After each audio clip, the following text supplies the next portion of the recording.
You know who. You know who.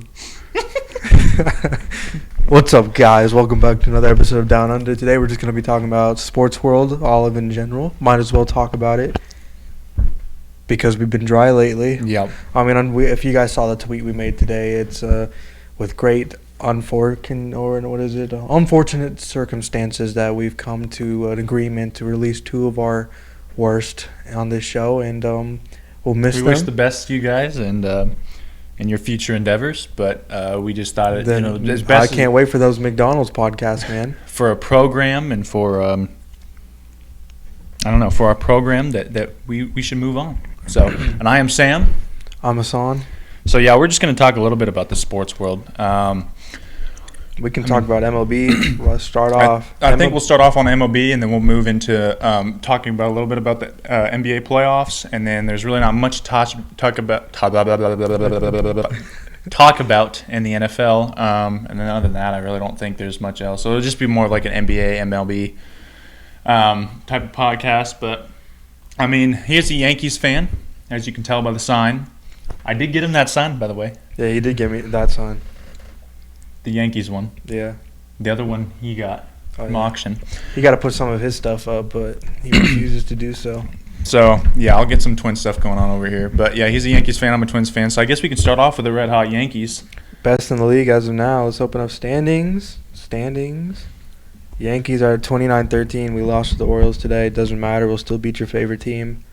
Yeah, I was going to say Minnesota's leading the AL Central at 26-16. Yeah, these two teams are. I mean, they're red hot. I mean, and the Twins, have had a lot of one-score games. I've watched a lot of them. In fact, I went to the game. Was Saturday night. This past Saturday, they ended up winning 9-2, and then they ended up sweeping the Royals because the Royals suck. Speaking of the Royals, yeah, they had a 4-0 lead to start the first inning. Gave it up. They're losing 7-5 right now. Yeah. The Royals are the only team in the MLB to hit 3 home runs. Well, this is probably not true, but this year they're the only team to hit 3 home runs and end up blowing the lead pretty much in the next inning. Because I think Zach Greinke gave up 2 the next inning after that at the bottom of the first. Zach Greinke's old. Yeah, I think I guess we can just kind of go through the standings and just kind of go through how every team See it. All right, we'll start off with the AL East. Oh yeah, by the way, Prime sponsor us.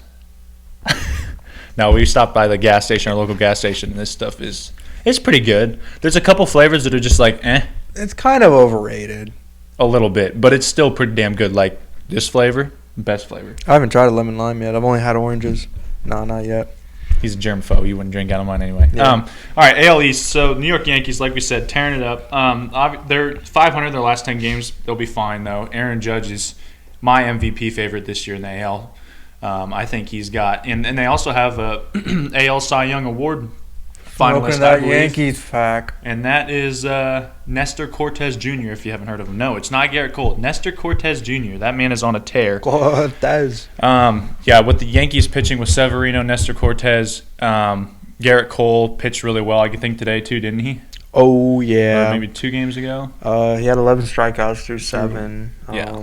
He only had 6 hits. A few batted bases, 1 error. Yeah, so I mean he's going to pitch like he should, but the Yankees look really, really scary from here on out. I know the Boston Red Sox actually are starting to get hot now too. I know their record doesn't show it, but they are They've won 5 in a row. They've won 5 in a row, and they're 8-2 in their last 10 games. Yep. So the Red Sox are another team to look out for. They've got a lot of pieces there, and they can put it together. It's just going to come down to their pitching. They've got a lot of guys like Bogarts, Devers, JD Martinez that can hit still. One team that has turned it around is the White Sox. Yeah. And it does help that they played the Royals. Mm-hmm. And I think the White Sox have had a lot of injuries early on this season, so that's much like the Twins. It is like the Twins, but the Twins have somehow figured out a way and thrown it together. I think the White Sox, Twins, that AL Central is going to come down between those two teams, and who can win the most games. Whoa! You forgetting about Kansas City, dude? Kansas City's got to get past the Diamondbacks first, brother, before they worry about the Hang on, Diamondbacks though this year they're better than what they have been. They are better than what they were expected. They're still, but at one point they were like 20. I think they've lost like a lot. Yeah, they lost 3-7. Yeah, they're 3-7 in the last 10. Yeah, they were good when I. That whole division's better though this year. I mean, yeah, that division is the NFC West. Of football. Pretty much. Yeah, Dodgers, San Diego, San Francisco, Arizona, Colorado. They're all good.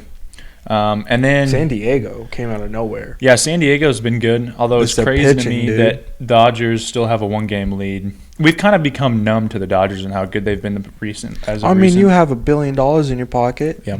It's like the LeBron effect almost. You know how LeBron is. Everyone gets used to being, LeBron being so good and just then when dropping LeBron 30 does points. a little, just like he averages one less point, everybody's going to call him trash. Yep, and that's the same thing that happens to Dodgers. Dodgers go on a little bit of a losing streak. They say, they're going to struggle, but no, the Dodgers are very consistent. The other team that's consistent I'm looking at right now is in the AL West, and that's the Houston Astros. They have lost Garrett Cole. They have lost Charlie Morton. They have shipped away Carlos Correa. They've shipped away. I'm missing one other guy. There's another guy.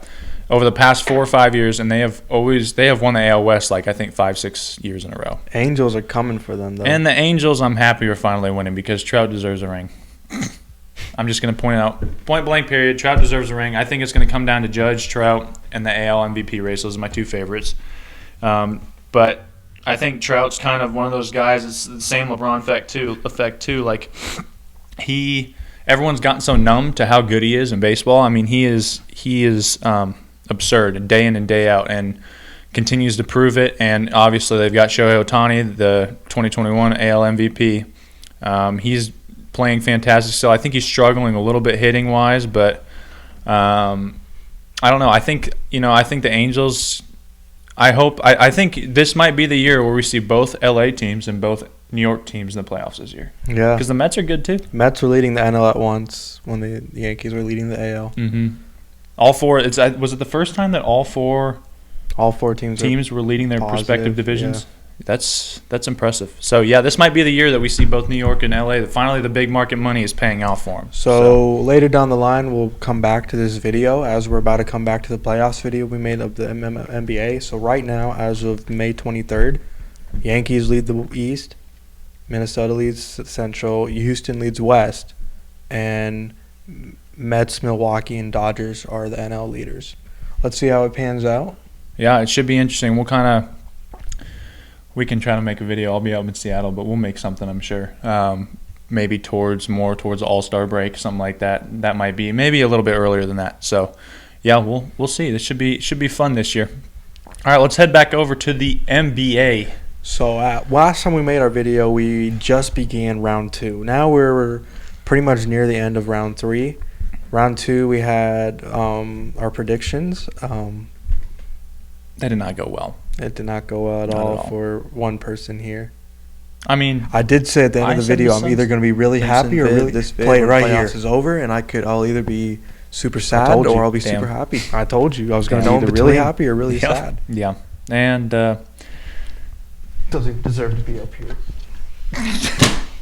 Anyway, well, as you can see by Hassan's reaction, yeah, the Suns lost. They lost to Dallas. It's not even that they lost. It's the way they lost. They had to send out an apology message to their fans.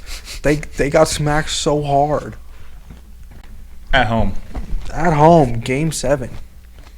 It was like 50-27 at halftime. And it was one of the worst playoff performances I've seen by ever. I think it's fact ever. Yeah, it's bad. And for D-Book and Chris Paul to shoot 0 for 11 in the first half, and turnovers, DeAndre Ayton being a BTCH, and he only played 17 minutes, and he wants big money. I mean, he's probably gone. Don't get me wrong. There's going to be a team like the Thunder we've talked about multiple times that are probably going to end up paying that big extension or that big contract or whatever. But I don't. If I'm the Suns, you said, I mean, Gobert could be an option for him next year because especially I think the Jazz will fall apart. Siakam is popping up now. Yeah, Siakam could be an option for him. But I think if I'm the Suns, I need someone who's going to be consistent from here on out for them because Chris Paul, like we've said for I feel like the past 3, 4, 5 years, he's getting towards the end of his career. It's only going to be contemplating retirement right now. Exactly. It's only going to be a certain amount of time until you start running out of that help that you need to help Booker. And obviously Booker's your centerpiece, but if they can't win with Booker either, I could see Booker potentially moving on from the Suns, I whenever want his him to. I contract's- honestly want. Wherever Booker's going, I'm going. I'm going to say it right now. So if he ends up on the Warriors, I'm a Warriors fan now. Like, I don't want to hear nobody calling me a bandwagon. Hey, it'd be nice if he ends up on the T-Wolves. Then we can Him both and be him, T-Wolves. D'Lo and Cat are really good friends. Anthony Edwards too. Yeah. That would be actually no. They'd probably end up getting. I would giving be a away some- T-Wolves fan. Me and Sam would finally have a bonding experience. Yep, but yeah, Even no. though we did nearly die that one night.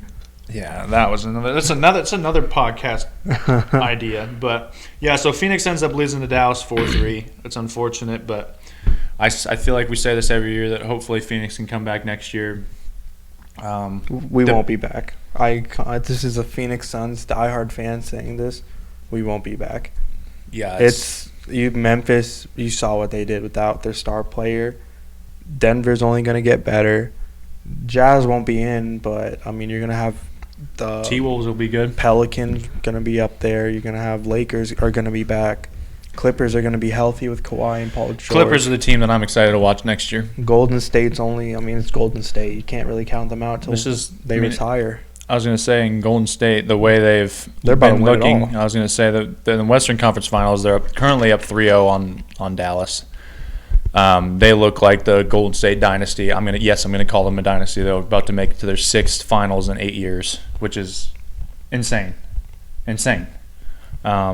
But they look really, really good. And I just got done watching the Celtics kick Miami's ass tonight at home. They finally did what they should have done. This playoff has been weird, though. It's been blowout, close game, blowout, close game. A lot of injuries, too.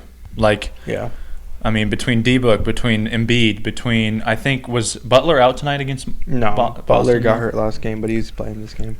Just a lot of guys that are not playing at 100%. Now, obviously, the playoffs, no one's going to be about 100%. Dude. But yeah, he's make it or break it. Yep. And when he's playing, they're dominating. Yeah.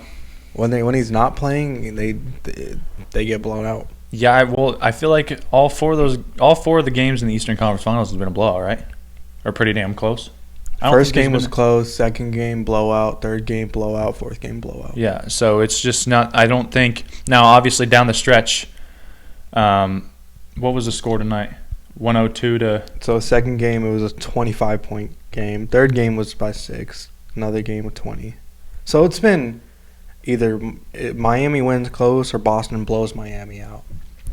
Which, if I'm Miami's seat right now, I'm really hoping that Butler can stay healthy, because if Butler stays healthy, there's your scoring. You need to get him some help. Well, but there's your scoring. Lowry's not going to do it ananymore. It's not the Lowry we saw 3 or 4 years He's ago. not that guy, pal. Oladipo's warming up, though. Oladipo's playing well, good defense too. Max Strus, is a good role player, but he's not the guy that you can call upon to drop 30, 40 points. Butler's the guy.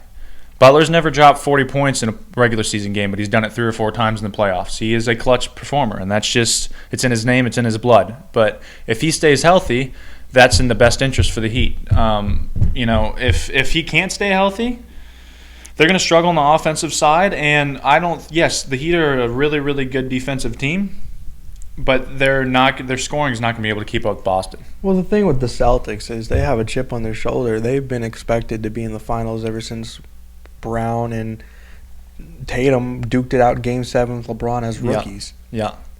And, I mean, Celtics, they're a pretty good team. Yeah, they are. And if they don't make the finals, I would say they fell short of their goal. They failed. Yeah, 100%. Because they have to at least make the finals of – you got Jaylen Brown, Jason Tatum, and now this team is clicking.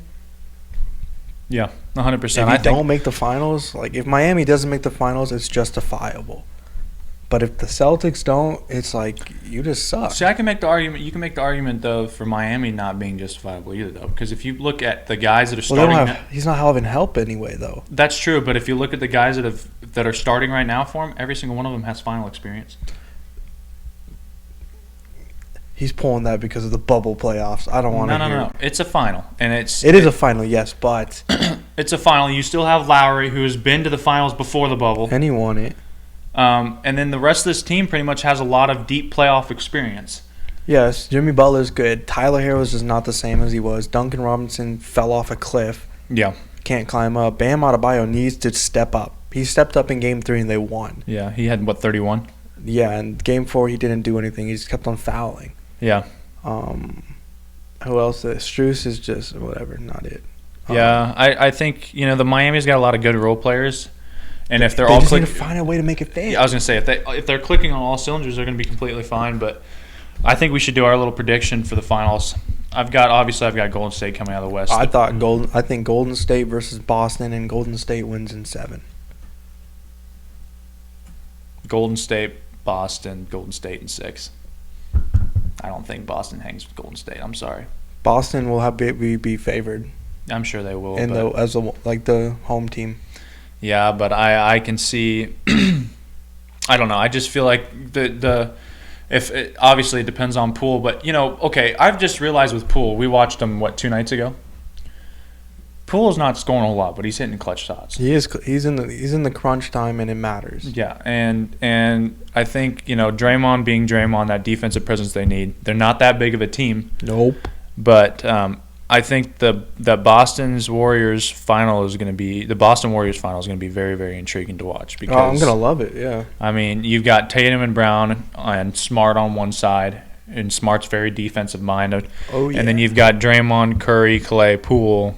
And Draymond's very defensive-minded. You've got arguably two of the better defensive players, if the 2 best defensive players in the league, minus Rudy Gobert, obviously, with Draymond and Smart. And then you've got 3 or 4 guys or 5 guys on the court that can all drop 30 a night if they really wanted to. And it's just going to be a very, very intriguing matchup. I think Dallas can probably take Game 4, but after that I think Dallas's back's against the wall. Luka's going to pour his heart out, but I think the Warriors are going to shut it down, get to business, and get the time. I don't think you can argue that, all right, they have a 3-0 lead. They pretty much won it. They're going to just take a step back, right? Yeah. Just not to hurt themselves. I think they're going to slam the door shut and take that week pretty much to rest. I was going to say, we take the week to rest, and then you're into the finals. And the finals is when? First, is it next week? June 2nd. It'll start. June 2nd. So but this game will probably – I bet Miami-Boston goes to 7. 6 or 7 for sure. Yeah. Because does it go back to Miami now for 3 games? Yeah, it goes to Miami for 5, and it'll go to Boston for 6. And back to Miami so for this 7. Game 5 game is crucial. Yeah, it's huge. If Boston wins it, Boston has all the momentum. Well, I mean, Boston should have – there's no excuses for Boston to lay down Game 3 like they did. They played absolutely terrible Game 3. Miami showed up in Boston and made a statement, and then obviously Boston came back and played really well today. What was it, 102-80? Was that the final? Yeah. Something like that. So it was a 22-point win is what they should have done. What they should have done in the the Game 3, but like I said, like Asana and I said, it's going to be a very, very intriguing matchup, and I think, hopefully it's a little bit different than what we've been seeing for the rest of the playoffs. There's not blowout games in the finals. But, yeah, this finals, everyone was super excited. There's been a lot of teams that underperformed. Like, the Bulls underperformed against Milwaukee. They did not play well at all. Obviously the 76ers got past Toronto, but that was what hurt Joel, and then they looked terrible against the Heat because Joel was hurt. The Suns obviously struggled. I'm looking at this, dude. We had a 2-0 lead. Yeah. 2-0 lead, and then what? Lost. Then they won all their home games. 3-2. We won all our home games until Game 7, and then we lost by 50. Yeah, it was. That's inexcusable. So inexcusable they had to write me an apology note. Yeah, that's bad. But the streak continues with the team with the best record in the NBA has never made the finals or won the finals. Because that year that the Warriors won it, 73-9 year. Yep, the year the Warriors had the best record, they lost 3-1 to LeBron. So It'll be interesting how it pans out. We'll probably come back to this video. Yep. If I'll put money that the Warriors are going to move on. Either if it's tomorrow or in a few days. Yep. 100%. I want to say Boston's going to move on, but who knows? Tatum's been on or off. He's been either dropping 31 or he goes over 13. Mm-hmm. There's no in between, and Brown just can only do so much. So he needs Tatum. Well, Game 5 in 2 days will be very pivotal, and let's see how that goes. 100%. Is that it? I think that's it, man. All right. Appreciate you guys for watching. and we will see you next time. Peace.